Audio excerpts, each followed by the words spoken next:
Good evening, and I would just like to thank the members of the Education Committee and the chairs for hearing my testimony today. As many of you know, my name is Naomi Nova. I'm the Vice President of SEEK Special Education Equity for Kids in Connecticut.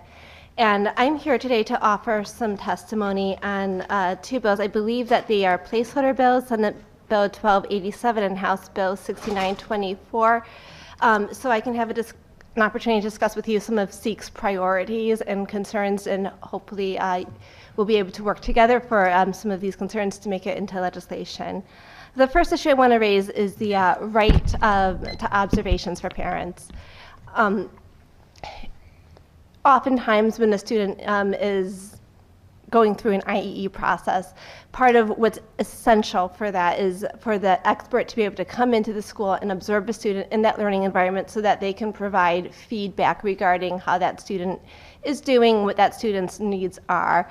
But outside of that, students with disabilities might also have private outside service providers who are working with them and trying to understand whether or not what they are trying to implement for them in certain settings, such as the home or clinic, are also applicable to the school setting, and if not, what needs to be adjusted so that we could have consistency across settings. So these are two different scenarios where having an expert be able to come in to observe what's happening in the classroom is really critical for that student's needs.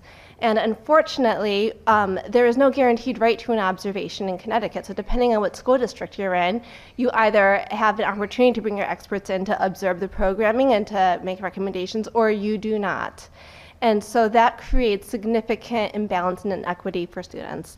Our second request is on cameras in self-contained classrooms.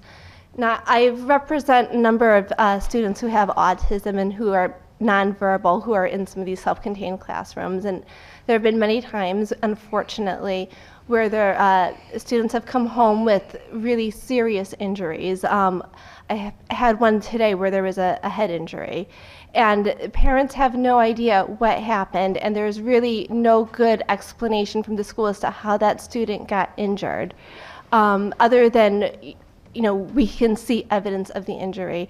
Having classrooms and cameras in self-contained classrooms, and again, those are classrooms of very vulnerable, non-verbal children, is really important in order for parents to understand what happened. But it's also something that can protect teachers and staff, because by going through and reviewing what happened, you might discover that what happened wasn't the result of any kind of negligence on the part of the educator, but because of something else, and it gives an opportunity for training.